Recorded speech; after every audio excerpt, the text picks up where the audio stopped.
My dear student of class 9th, मैं gravitation से related एक क्वेश्चन लेकर के आया हूं जो बहुत ही इंपॉर्टेंट है।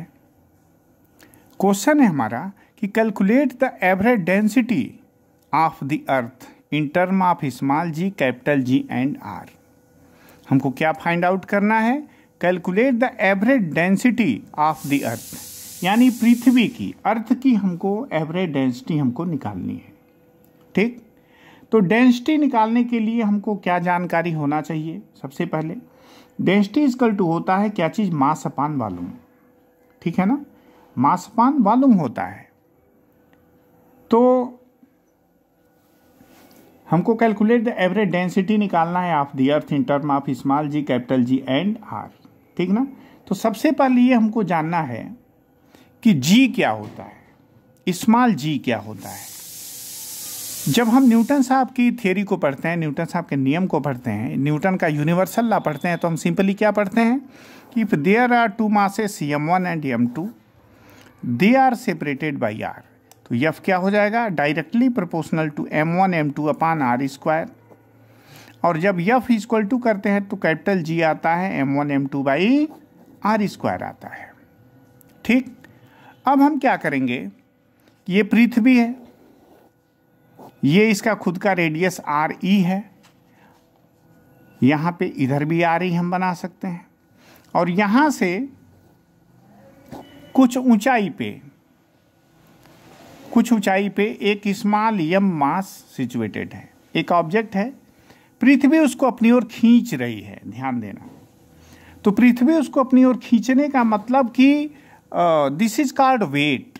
इस वेट क्या होता है? Weight is the name of only force which is applied by earth towards its centre. तो यहाँ जब न्यूटन साहब के रूल को हम फॉलो करेंगे तो यहाँ क्या हो जाएगा? सबसे पहली बात तो फोर्स को हम क्या लिखेंगे? What will be the value of force?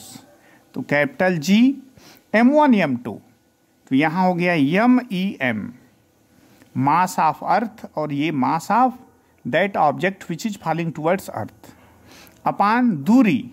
तो दूरी कितना हो गया? आर ई प्लस एच का होल स्क्वायर, क्योंकि न्यूटन साहब ने जो नियम दिए थे वो दूरी हमेशा कहाँ से लिया जाता है? सेंटर टू सेंटर, है ना। तो हम यहाँ पहुँच गए। अब यफ क्या होता है? पृथ्वी जितना भी फोर्स अप्लाई करती है किसी ऑब्जेक्ट पे, वही उसका वेट बन जाता है। तो हम W equal to m into G भी लिख सकते हैं, और मैं F equal to m into G भी लिखूँ तो भी गलत नहीं होगा, क्योंकि बेसिकली न्यूटन साहब का सेकेंड लॉ क्या है? F equal to m into A. जब बात परपेंडिकुलर की होगी, पृथ्वी उसको अपनी ओर खींचेगी तो हमेशा वो परपेंडिकुलर ही खींचेगी। F इक्वल टू हो जाएगा m इंटू जी। तो यहाँ मैं क्या करूँ? इस F के जगह पे मैं लिख दूँ m इंटू जी, तो कैपिटल G m अपान आर ई प्लस एच का होल स्क्वायर। ठीक है ना, तो m से m कट गया, तो अब क्या बच गया? G is equal to G M E upon R E plus H का होल स्क्वायर। अब यहाँ क्या होता है? ये सब मैं रफ कर रहा हूँ अभी। R is more greater then in the comparison of H, तो G बराबर हो जाएगा जी M E upon R E square. ठीक है ना, ये हो गया। तो जब भी हम क्या करें, जब भी हम लिख दें कि G is equal to G M E upon R square, तो इसका अर्थ ये होता है कि this is gravitational acceleration, this is gravitational constant, और this is mass of earth, और this is radius of earth. ठीक है ना, कुछ लोग R भी लिखते हैं, कुछ लोग आर ई भी लिखते हैं। तो यहाँ मैं अब क्या लिख दूँ? हमारा क्वेश्चन क्या था कि calculate the average density of the earth in term of small G, capital G and capital R. तो यहाँ मैं सोल्यूशन लिखूँ कि वी नो दैट, हम जानते हैं, हम क्या जानते हैं भाई? कि G बराबर capital G M E upon R square. R square मतलब आर ई स्क्वायर। ठीक है ना, ये हो गया। यहाँ मुझे किस चीज़ की ज़रूरत है?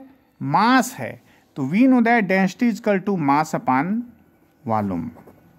ठीक, तो यहाँ क्या हो जाएगा? मास अपान वॉल्यूम, पृथ्वी का वॉल्यूम 4/3, किसी स्फीयर का volume 4/3 pi R cube, R E cube हो गया। ठीक है ना, इसको हम आर ई भी लिख सकते हैं। अब हमारा रो क्या हो जाएगा?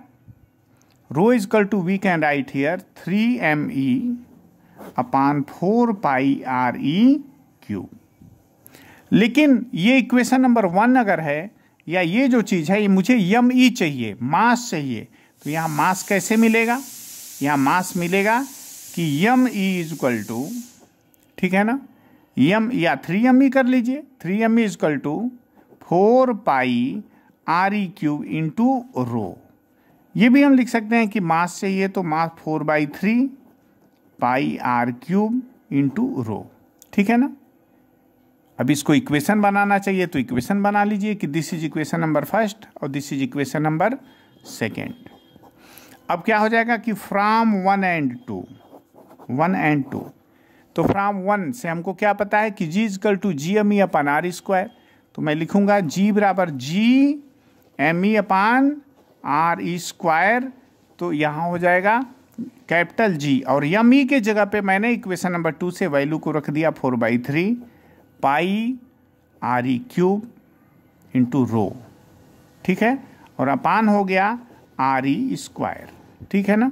ये यहाँ से कट जाएगा तो सिर्फ आर ई बचेगा। तो स्मॉल जी क्या बचा? स्मॉल जी क्या बचा? 4/3,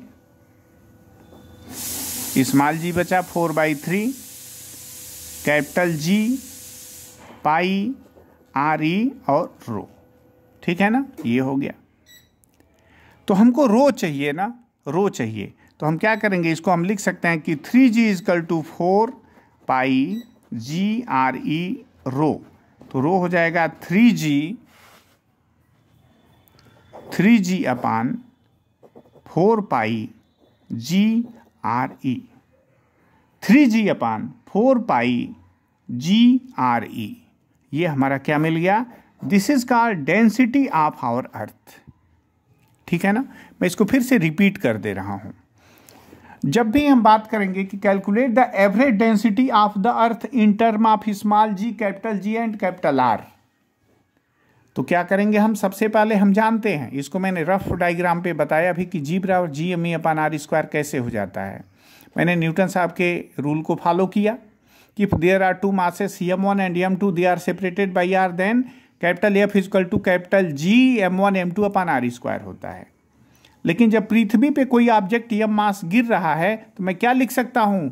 m into G equal to, मैंने बताया भी यहाँ पे रफ पे, M G equal to G M E upon R square. ये कट गया, हम यहाँ पहुँच गए, आर ई बहुत बड़ा है तो ये बच गया। यानी we know that we can write, we have right to write G equal to G M E upon R square. ये कह रहा है कि आप पृथ्वी का वॉल्यूम मत बताइए, मास मत बताइए, मुझे डेंसिटी बताइए। तो सबसे पहले जब जी बराबर G M E upon R square लिखेंगे तो मास किसका है भाई? पृथ्वी का है। तो हम जानते हैं कि rho equal to mass upon density equal to mass upon volume, तो ये एम ई अपान हमने वॉल्यूम ऑफ अर्थ लिख दिया स्फीयर का नकल करके। फिर हमने रो को फाइंड आउट किया तो ये यहाँ पहुँचे, हम यहाँ पहुँच गए, एम ई निकाल लिया। यानी यहाँ इस गिवन इक्वेशन नंबर 1 में what will be the value of M E? This will be equal to 4/3 pi R cube into rho. तो जी बराबर G M E upon R square होता है, तो हम यहाँ वैल्यू को रख दिए।